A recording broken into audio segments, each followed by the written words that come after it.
we should be better off in all respects. But we are not. We are far from it. Well, because we expect each of the leaders that we have that change to the next one to be better than the previous.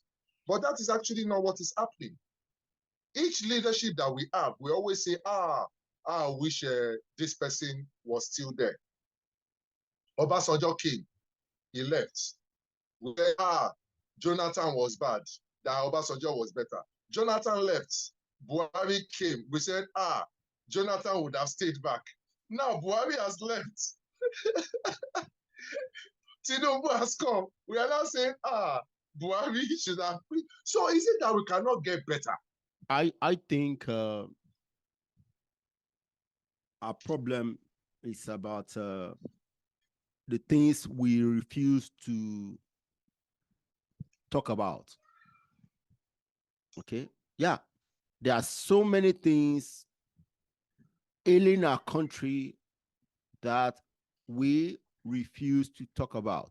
Like I said before, I hope Nigerian leaders will seize this opportunity to recalibrate how they want this country to move forward, because what we have been doing for the last 60 years has not moved us forward.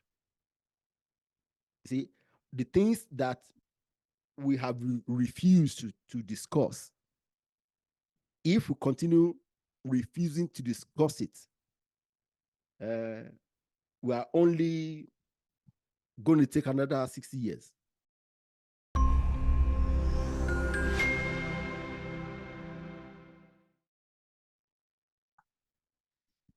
Man, Yomi, Oshegon, we are here again. Yeah, fine. How are you doing today? I'm good. So, let's talk about this Niger Wahala. We have been talking about it offline. So we decide to talk about it online.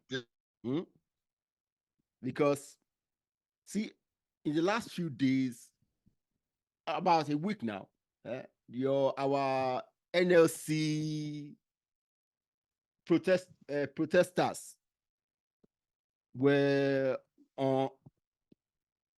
they everywhere in the country, or was it just a particular region of the country? What was going on?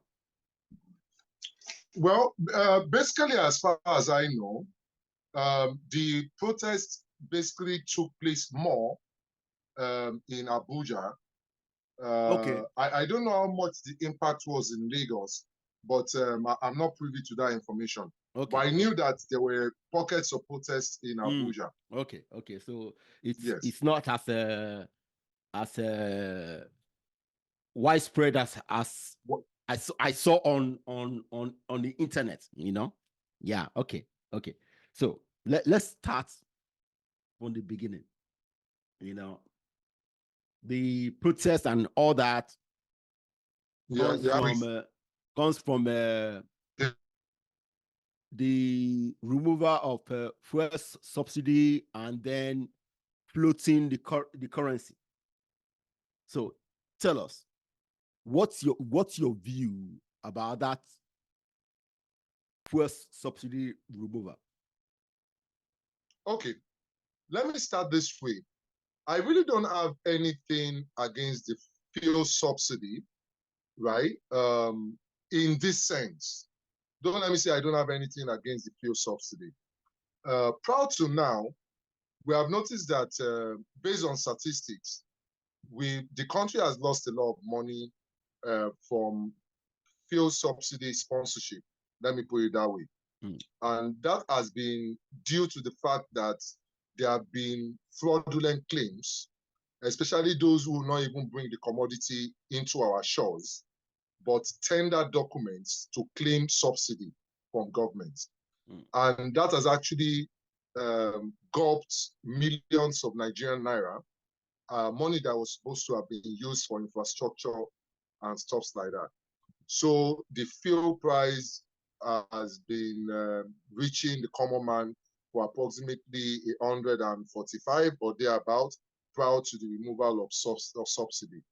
But after the removal of subsidy, obviously everything skyrocketed because we are now importing and you know, it's going to be based on international rates, international standards, and all that stuff. So that is given. Things are bound to change. But on the flip side, government is supposed to have extra money to attend to infrastructure, projects, and obviously the norms that siphon Nigerian money into their own private pockets from doing that. Now, that aspect of the subsidy removal, I agree with. But what I don't agree with is this. If you are removing subsidy, there should be change management strategies that should be in place. What do I mean by change management strategy? Any policy change obviously has attendant consequences. And those consequences would include hardship on the populace because it will affect how much they get the product from the fuel station. It will have a ripple effect on small businesses that are dependent on fuel to power generators. It will affect the common man that is on 30,000 naira per month when he's going to work with public transportation.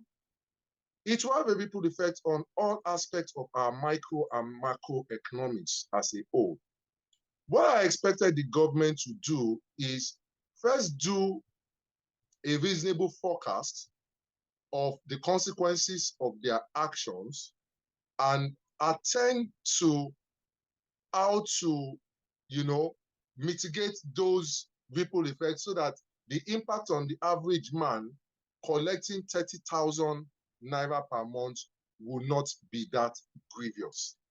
Because when you even look at 30,000 naira per month at the present exchange rate right now, the exchange rate was as high as 2,000, close to 2,000 naira to a dollar. It just got down to about 1,500 right now, right? Of recent, I think yesterday and today. When we even look at 1,500 per dollar, you can imagine somebody earning 30,000 per month. That means that person is earning about around $20 in a whole month. And fuel subsidy has been removed. Consumer price index is off the roof. Inflation rate is off the roof. How do they manage? That's the big question. We actually ended up putting the cart before the horse on this decision. That's my take. See, all these things that we are going through in our country is a lot more difficult because the things that are causing it we have been subsidizing for decades. For me, fuel subsidy should have been removed a long time ago. And before then, our country should have privatized our refineries so that, yes. You know why I'm laughing when you said that? Why? Okay, let me explain something to you. It's just like having a problem with transportation. And in your house, you have a Volkswagen Beetle of 1975 model, which constantly develops problem. Yeah. The technology is actually very difficult to get in terms of spare parts and all that stuff. It still uses contact sets. I hope you can remember when your dad was using contact sets and my mom was using contact sets as well. Very good. I'm sure a lot of people do not even know, a lot of Gen Z do not even know what contact set is. They don't know anything. So, exactly. So how would you say you are repairing a Volkswagen Beetle of 1969 or 1970 have a problem of transportation? Would you not rather scrap that technology and build new ones? How many years did it cost Dangote to finish his own refinery in Lagos?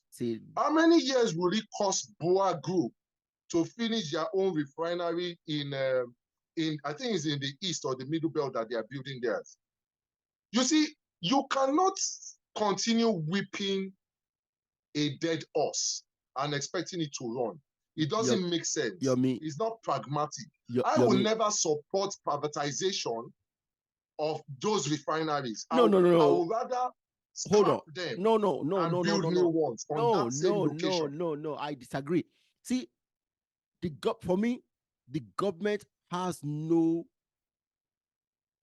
reason even to have those refineries in the first place. Those things should have been private from the get-go. I agree. Okay, so see, using your analogy that the technology is old, the government should not spend 1 cent. Exactly. See, if they have just sold it, whoever buys it will do what needs to be done. Exactly. Okay, so exactly. See, they should have sold those. They have made the mistake of having those refineries, that have been gulping massive resources. Billions. Okay, the same thing about Ajaokuta, right? Still complex. Yes, a steel complex that we have been building since 1979 or 80, right? Till today, no 1 ton of steel has been made. Has been produced. Okay, and yet I even read something recently. I don't have the full details. That Ajaokuta is going to be probed, or is probably under probe presently, because they are pouring so much money and no value has come out of it. See, I heard where they build that plant is so far away from the source of the raw material for the steel. I mean, see, we invest in so many ridiculous white elephant projects. Okay, see, that so many things we have done in our country that doesn't make any sense at all. Exactly. And we're still doing it now. So if we have sold those dollar guzzling refineries maybe 25 years ago, by now it should have taken them, whoever bought those refineries, maybe maximum 5 years to refurbish them and put them online to be producing. That means for the last 20 years, we have been spending money for fuel subsidy, and we have been spending money to revitalize those refineries. So much money that the country should never have spent on those items. Exactly. And yet, nothing has come out of it. So for me, see, I've argued this for a long time ago. Okay, we have been wasting resources and getting absolutely nothing for them. Okay, so for me, True. the first subsidy needed to go, but like you said, we did it the wrong way. Okay, and it's not anything new for us. We always do things the wrong way. Okay. And there's no reason why we should do things wrongly. It's just that leadership will. Because I watched an interview recently about one guy in Dubai talking about how Dubai actually changed in a couple of years. He said, funny enough, if you look at Dubai and the resources, they actually are nothing compared to Nigeria. But what differentiates the typical Dubai economy, the typical Dubai people and all that, is a function of leadership. We even have more, according to him, I don't have the statistics anyway, that the oil that they have, even Nigeria, is not as if we don't have oil also. But how are we using it? We have other mineral resources that Dubai doesn't have, which if we look at cumulatively, we should be better off in all respects. But we are not. We are far from it. Well, because we expect each of the leaders that we have that change to the next one to be better than the previous. But that is actually not what is happening. Each leadership that we have, we always say, I wish this person was still there. Obasanjo came, he left. We said, Jonathan was bad, that Obasanjo was better. Jonathan left, Buhari came. We said, Jonathan would have stayed back. Now Buhari has left. Tinubu has come. We are now saying, Buhari should have. So is it that we cannot get better? Well, that's a big question. I think our problem is about the things we refuse to talk about. Okay, yeah, there are so many things ailing our country that we refuse to talk about. Okay, meritocracy should have been the norm to appoint people in government, to vote for people in government. But is that the case? No. Obviously not. Okay. So see, this is the thing about getting mediocres into position.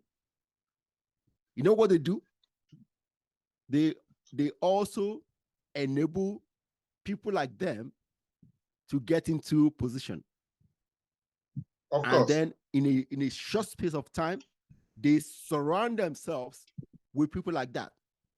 And they would systematically eliminate any competent person. And that's what has been going on across our country in every public office.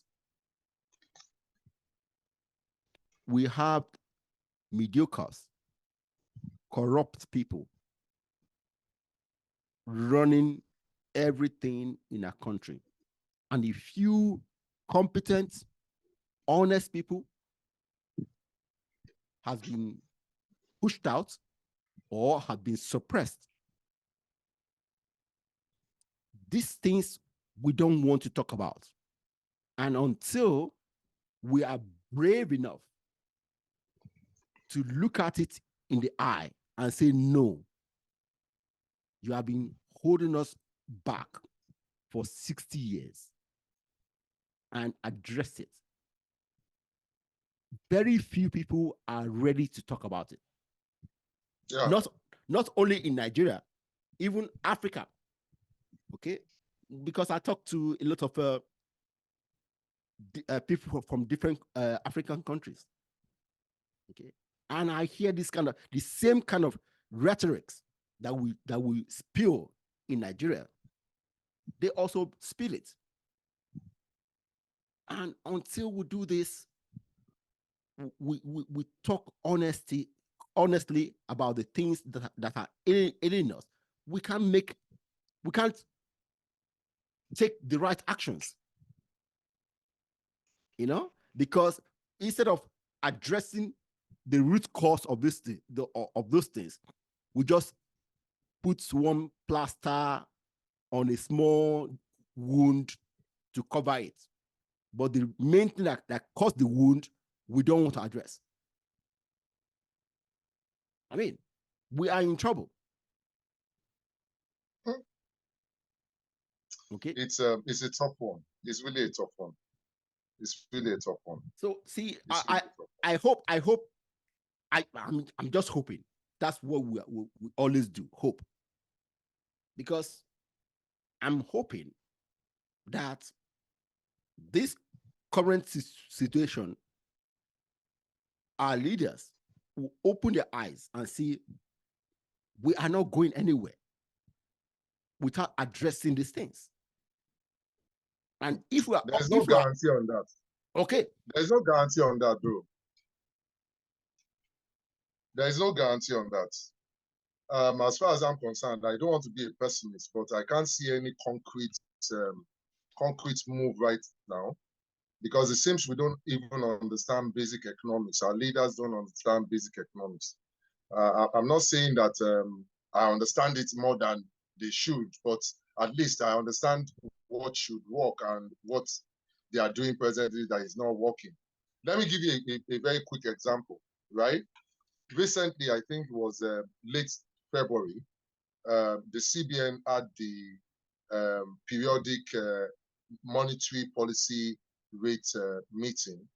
And what they did was actually very surprising to me. The CRR, which is what was that? Cash reserve ratio.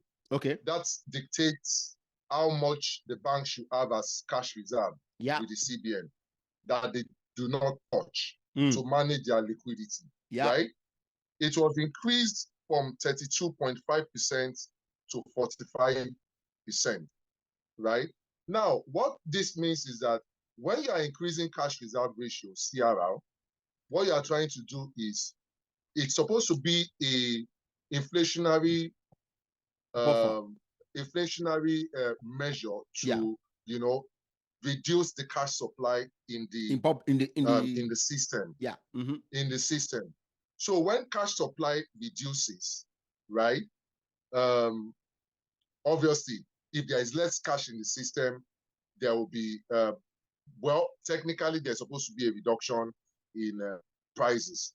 But it doesn't work that way if you understand the Nigerian economy. Because it is not just one policy that you have to look at. You have to look at multiplicity of policies. Now, alongside increase of CRR to 45%, the monetary policy rate was also increased to 22.75%. Now, when you are increasing monetary policy rates, that means automatically lending rates will increase. Because the monetary policy rate is a benchmark for lending rates. So what happens when lending rates increases? A lot of people are discouraged to lend money from the banking system. That's what it means. Because if the rates are high, people will not want to lend money from the banking system. And what happens when people are not lending? You are not growing the economy. You are not growing the economy because people are not accessing funds to grow the economy. You are squeezing funds out of the system. What else are you putting in place to grow the economy in terms of productivity? Because you cannot grow your GDP, gross domestic product, without productivity. Productivity is a direct impactor on your GDP, gross domestic product. Do you understand? And everything that is supposed to grow GDP, you are squeezing. Now I'll ask you something, because I have the facts. I might not be able to give you the figure right now.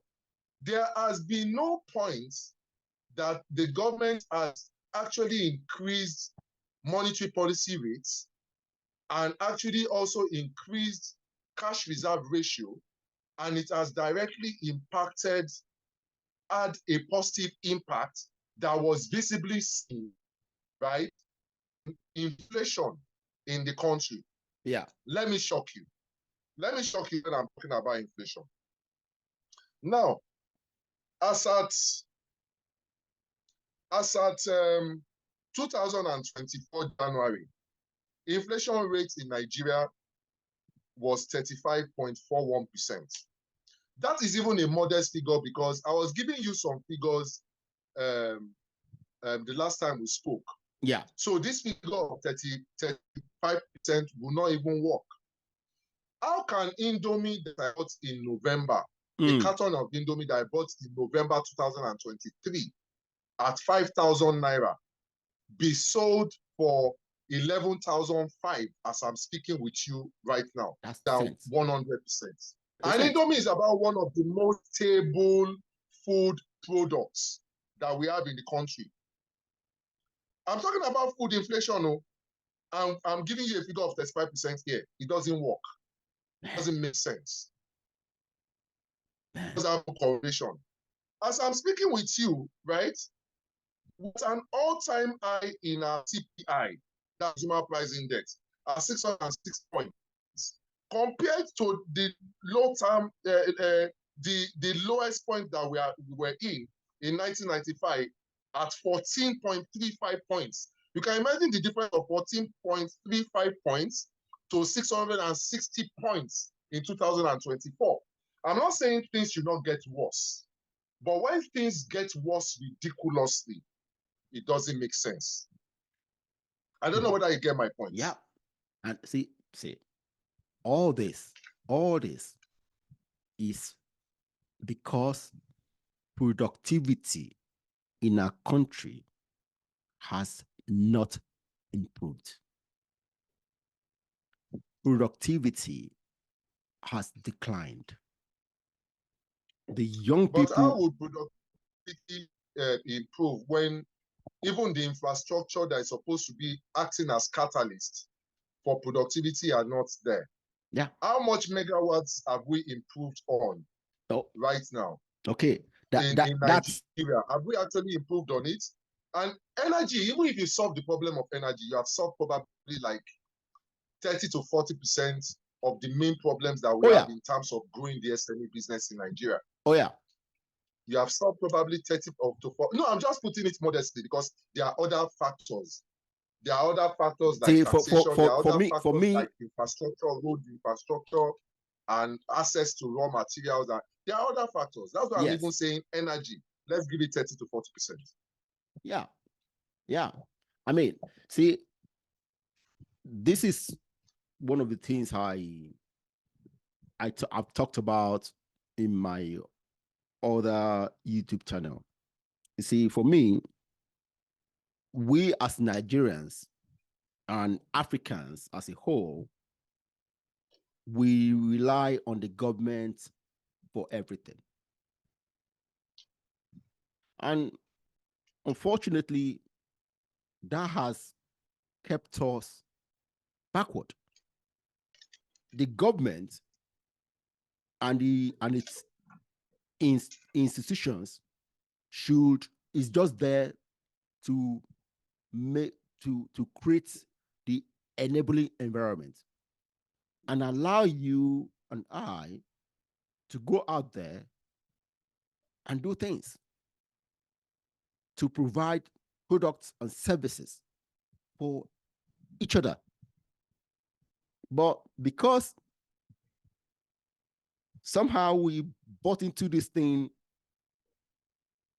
that the government should do all these big things, that's how we got into the government owning refinery, owning steel companies, owning everything. And where has it taken us to? But we can look at it from the flip side. Let me put it that way. And the flip side I want to look at it is this. When those major infrastructure or major factories, let me put it that way, like the refineries, the Ajaokuta Steel Complex, and all that stuff were being built. Two things were happening. We should ask ourselves, were we giving enough incentives for investors to actually build those factories?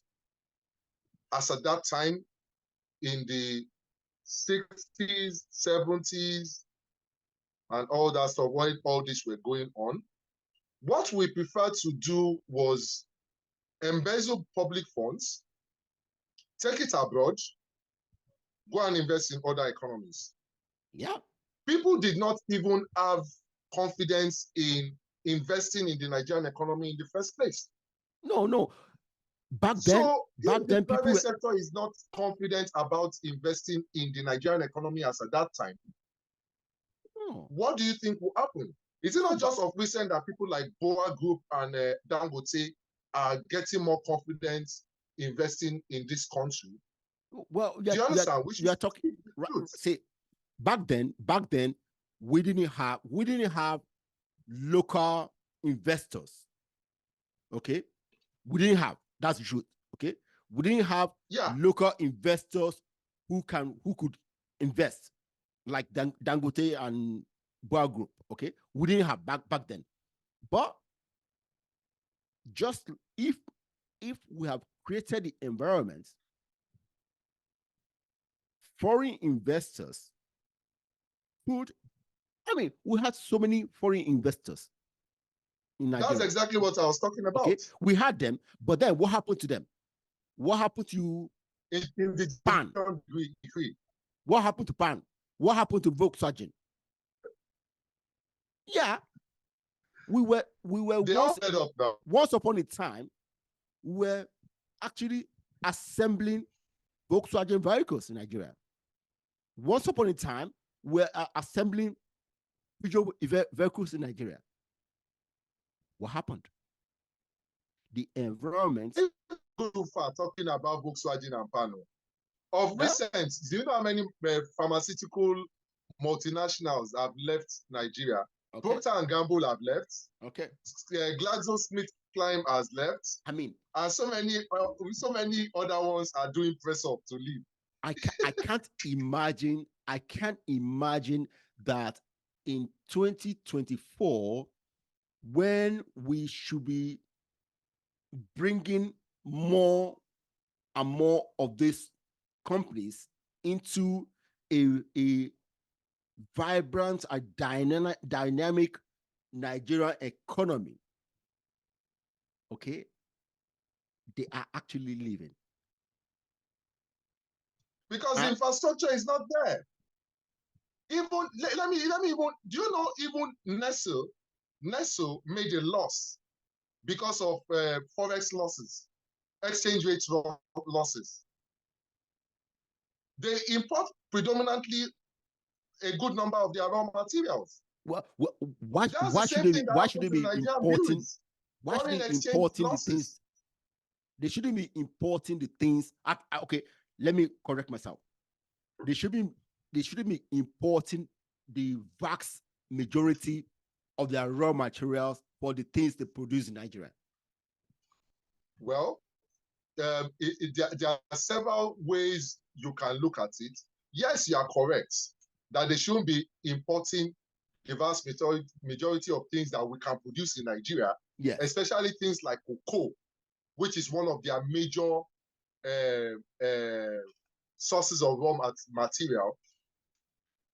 But what they will tell you from research is that some of the quality of the things that we have here, that they don't feel that is of their standard, right? That is on one side. Then you should also recognize the fact that it is not all their products that they fully produce here. Yeah, okay. A good number of their products are brought in as finished products. Well, see, that's semi-finished products. Okay, that's one thing again. I have issues with. By now, either semi-finished products. Yeah, I get it. By now, haven't been in Nigeria for decades. Nigeria is a 220 billion lives, and around us another 200. So Nigeria and environment can give those big companies 500 million people who from their factories in Nigeria can produce all the things they can sell all through West Africa and Central Africa. They can sell all the things they produce. So see, by now, those companies should have built big factories in Nigeria, Ghana, Cameroon, everything, all those places. From the raw material, majority sourced in within those regions. And see, the truth is that we have not sat down and say we need to be involved in the supply chain of the products that we use. See, we talk about it. I some time ago I was listening to I think it was an economic minister of one country that was saying that why would this company come buy the raw materials, take it to Europe, and bring us back the finished product? That why couldn't they come and build the factories in the country? Okay, fair enough. But my question is, these people buy the raw material from their countries, our countries, and none of us, like it said earlier, we politicians and whoever get the money from our countries and take it abroad to hide, right? Why can't we? See, I'm giving them a joker. Why can't they steal the money and use it to build factories, world-class because factories? they will be traceable. So the thing is that we are our own worst enemies. It's true now, they will be traceable. Yeah. So see, we are our own worst enemies. When I say we, yeah, including us and the politicians who steal the money and all that. I mean, I just don't know. But let me add something very quickly, right? You see, when we are talking about multinationals building factories and all that stuff, using, annexing the opportunities inherent in the value chain, instead of just taking raw materials from Africa and going to produce in their countries and bringing it back. There are some countries in the West Coast, I think Senegal, and either Senegal or Cote d'Ivoire, which is one of the major cocoa producers as well. No, two of them. Yes, this is happened in Senegal and Ghana. They had a meeting with Nestle and I think Cadbury or something, and they said that they won't be allowing this concept of just take raw materials from Africa and go and produce there. But in as much as we look at that, we should look at why would the typical Europeans take raw materials from Africa and go and produce in their own country instead of producing here in Nigeria. Now, they take raw materials from you, they are creating jobs in their own country. Yeah. Do you understand? Yeah. They are creating jobs in their own country. And when they export to you, they are earning export proceeds Yeah. from you. Yes. Because you are importing from them.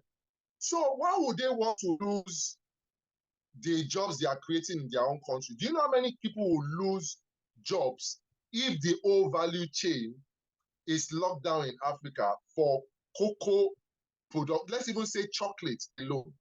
That's on one side. That's on one side. Hold on. That's on one side. I'm going to get somewhere very quickly. That's on one side. On the flip side, those clamoring for value chain, the total production value chain to be locked in Africa so that we benefit from, job creation, export proceeds and everything, because some of these raw materials will also be exported and will earn export proceeds and all that stuff. Have you created the enabling environment That's the key. That these foreign companies enjoy in their own country? That's the key. In terms of governmental policy, governmental will, tax rebates, stuff like that, that would be catalyst to ginger production and manufacturing. Have you handled power? Have you handled your road network for supply? I travel quite a lot and I see how many lorries are on our roads that collapse, have accidents, carrying commodities. Yeah. From one state to the other. This is a major problem I see. I've traveled all over about 33 states in this country out of the 36, including the Federal Capital Territory. And I see this every time I travel by road. That's on those occasions in which I don't travel by air, that I have to make short road journeys of about an hour or two. I see these things every time. Yeah. So then again, another thing you should look at again is this. The human capital in Nigeria is also peculiar. What do I mean by the human capital in Nigeria is peculiar? The average Nigerian working artisan does not have any iota of loyalty in them. I used to have a factory, a water factory. I've told you this story before. Yes, that's I had true. to use all strategies which were not in my human resource management MBA class to deal with them. Because if you deal with the average Nigerian worker the way they have taught you to relate with them in your Masters in Business Administration human resource class, you will fail. You will fail. If an average European worker goes to work, he knows he has to clock in. He knows that if he steals and does what he's not supposed to do, he knows that the law will punish him. These things are not here. There are so many holistic factors that affect running a business successfully, even as a Nigerian, not to talk of an international company that doesn't even understand our culture. I'm not saying these things do not have solutions, but I'm just saying these are factors that a typical investor will look at and just shake his head and say, no. I've had enough. Let me get out of this country. Yeah. See, you're singing to the choir. Once upon a time, I also wanted to. Well, I didn't just want to. I actually set up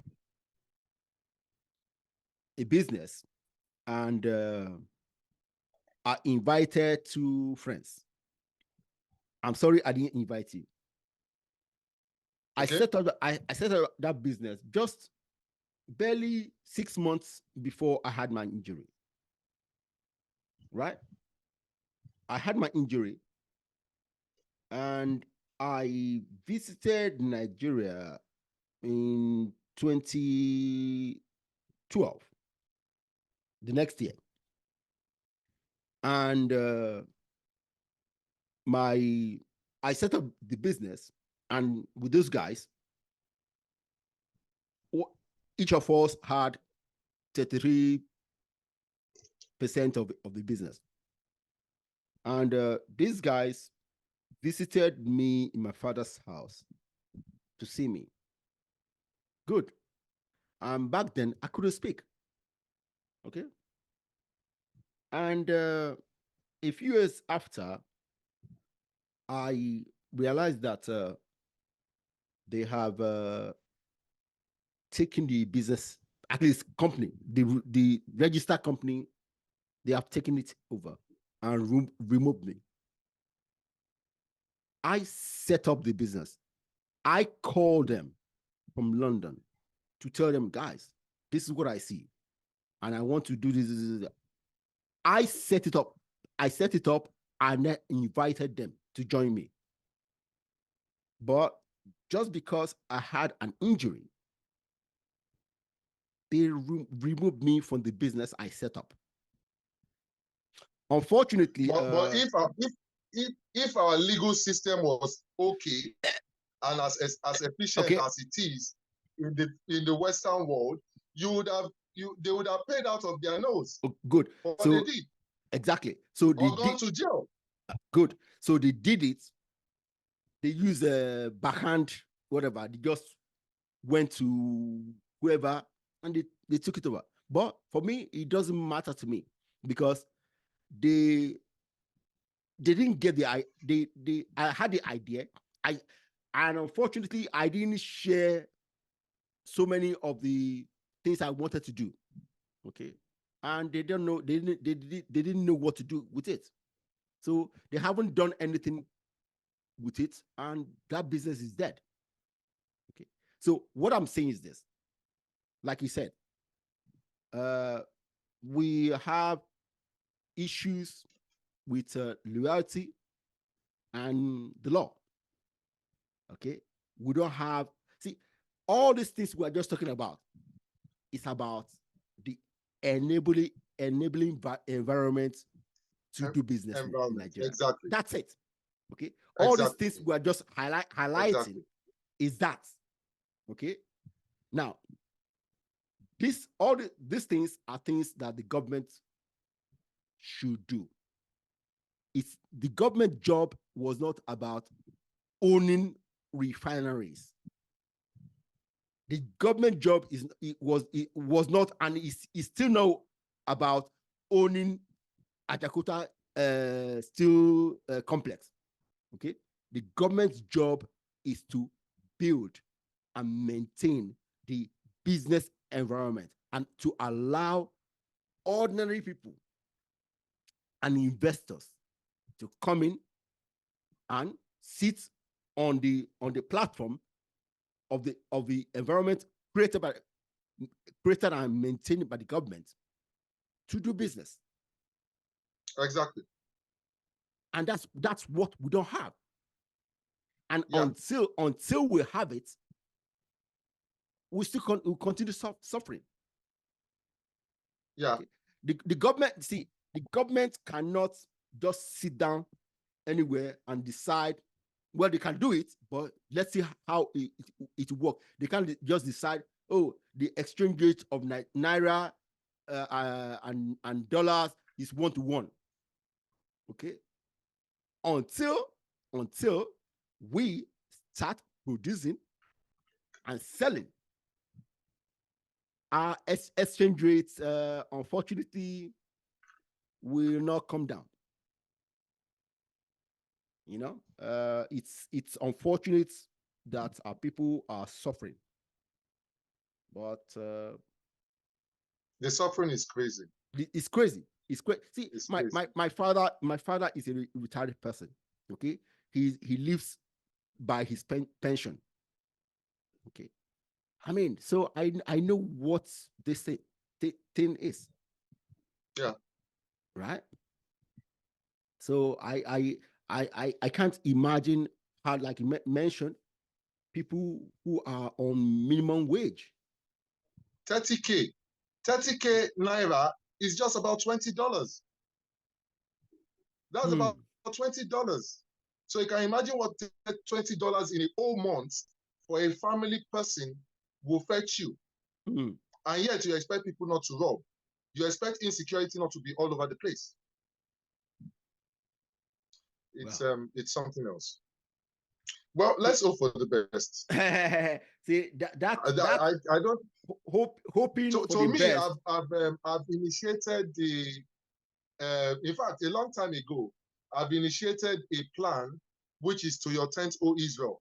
I don't actually care about what the Nigerian, I don't even care about what the Nigerian government does for me anymore. The most important thing for me, you know, there's this saying, I don't know whether you're a Rotarian, right? But I used to move with a lot of Rotarian then. They used to say, God grants me the will to be able to accept the things I cannot change and to change the things I can, right? So those things that I can change are the things I'm concentrating on right now. I'm not bothering myself about anything else. If it's power, I can change that. I can be my own national grid. You understand? If it's water, I can be my own water corporation, right? If it's the things that I can handle, if it's job, I can create my own job. I don't need to look for a job. The whole population of unemployed people out there, they're even too much. It doesn't make sense for me to add myself to that. So instead of that, let me create employment and create employment for other people. Okay. So I look at things that I have total control over and I concentrate on them instead of crying over spilled milk that Nigeria is bad, Nigeria is bad. Until a lot of us start thinking that way, thinking inwards and creatively as regards what we can do for ourselves, and all that. That's when one step at a time, Nigeria will start getting better to an extent. I'm not saying it will happen overnight, but if we even decide to ignore government and start aggressively pursuing things that we have control over, you'll be very surprised that things will start panning out. It will be tough because you need resources to be able to do things that I'm talking about. You need resources. You understand? But it's also achievable, and that's the only way I can. It is. Like you said, it will be tough, but that's my advice to any young Nigerian. Okay. And I have spoken to a few this last week that, hey, you guys, all of you, listen, all these guys went to school, studied all manner of courses, and they came out looking for jobs. After several years, they haven't found jobs in those in the spaces of their education. And I asked them, in your community where you live, plumbing, electrician, okay, carpenters are always needed. See, unfortunately, going that route to some people may seem I don't appreciate their education. But for me, I think a lot differently from 20 years ago. Yes, education is always necessary. But going to school, going to university is not education. If I may add to what you have just said, let me tell you something. The school system is part of our problem. Okay. And how do I mean by the school system is part of our problem, especially in this part of the world? Everywhere, actually. Yeah. The school system, I don't want to start throwing some names down about who created the school system, as in the modern school system and stuff like that, because I don't want to be controversial. But those that created the modern school system, right, created it to have workers. Yeah. in the true sense of it, to have workers, not people who can think for themselves. Exactly. Right? Now, until we start having a school system where skills are being taught that people can actually be independent, we will have less unemployment problem. Even in the UK, everywhere, even in the United States, everywhere. The school system was built to create workers, not to create people who can think for themselves. Yeah. And that's what a lot of these Gen Z are still going through till today. That's what they are still going through to today. Yeah. Okay, for instance, I was telling, hold on, let me even give you an example. I was teaching a class today, right? I won't give the details of the company and all that stuff. I was teaching a class on treasury today.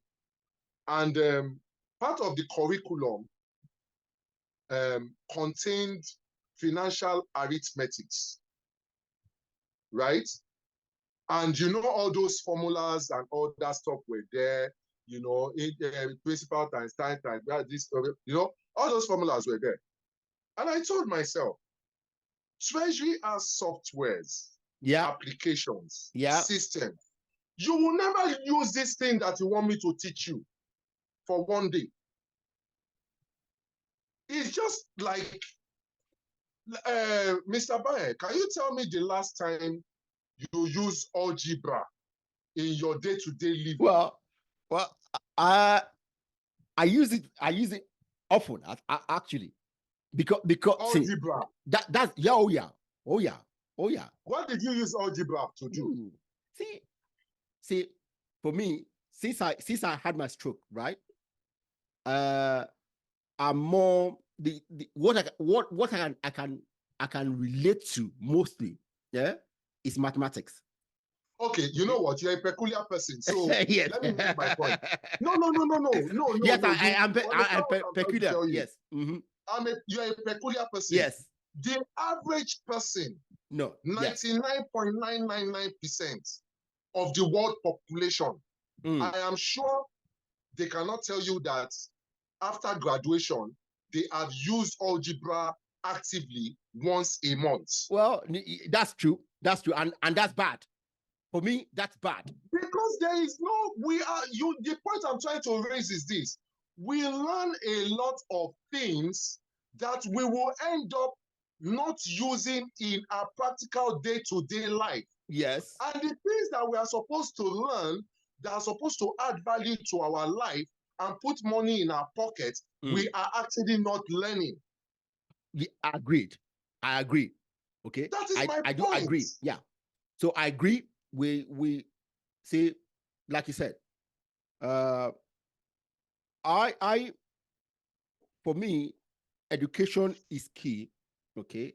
And like I've always said on this platform, every child needs to do 12 years of compulsory schooling. Okay. There's a reason for that. Okay. It's for integration, okay, of society.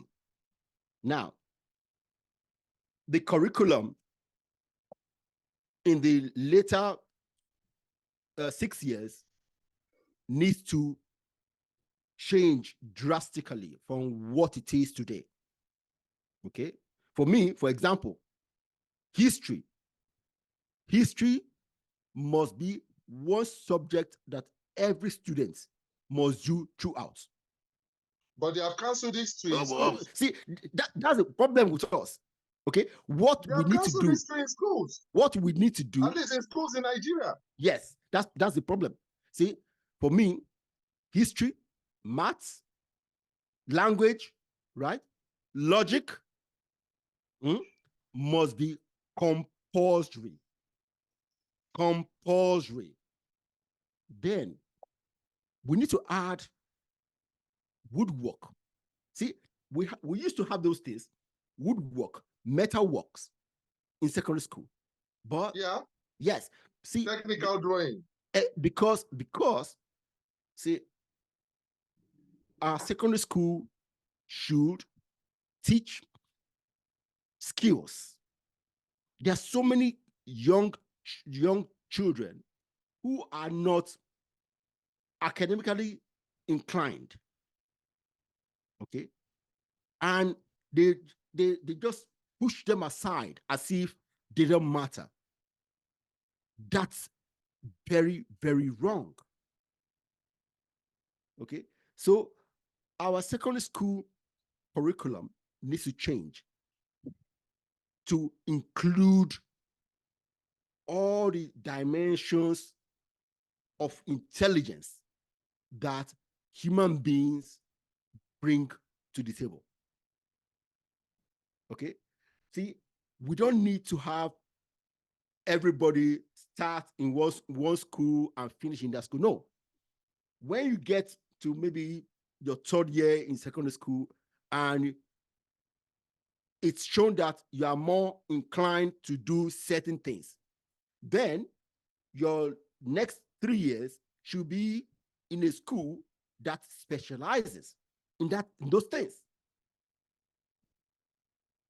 But those subjects of maths, language, history, logic, for me, are things that you must do throughout your secondary school. Then after secondary school, you can go ahead to study your medicine in university, study your engineering in university, study whatever. But then those people who are inclined to do arts can go to a special arts school or university if need be. Go to the right places to further your education in the zone where you are comfortable. But the thing is that because we have been on this path of everybody must study certain things, okay, we leave so many people, we just leave them destitute. My own concern is even building skills for independence and entrepreneurship.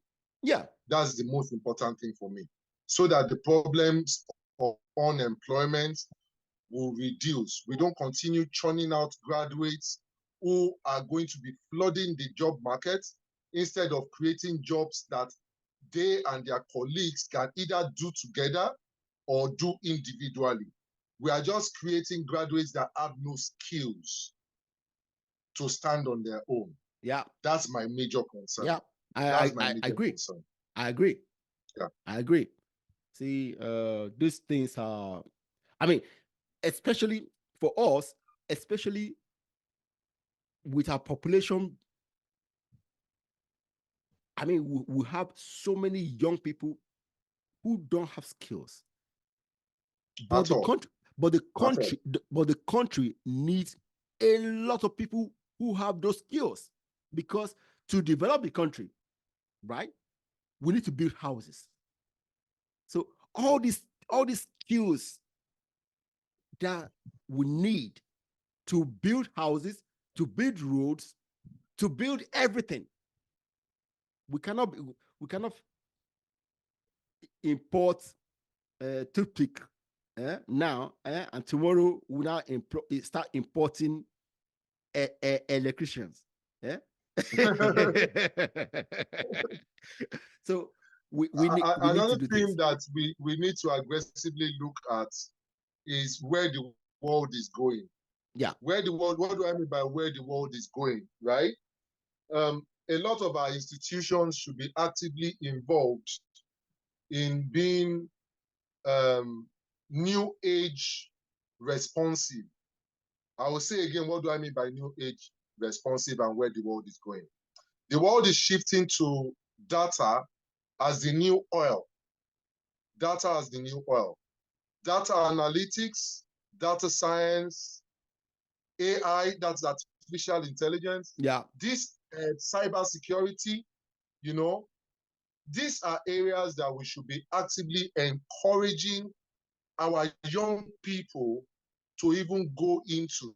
in order to be internationally relevant and to also impact the world, because a lot of jobs will be dependent on these things that I just mentioned right now. Very well. Yeah. Not you just studying, even digital marketing, social media marketing and digital marketing. Not just till today, I will tell you that Mass Comm Department, University of Lagos, does not have digital marketing as a subject. Why are you not being progressive? No, I don't know whether you get what I'm trying to tell you. Now Why will you not be teaching digital marketing schools right now in the university? No, I don't know whether you get what I'm trying to tell you. Yeah, I do. You see, this thing pains me. It pains me because it seems we are not even moving. We are not being responsive to the reality of our global existence anymore. We just are in place. No movement. Well, again, curriculum same.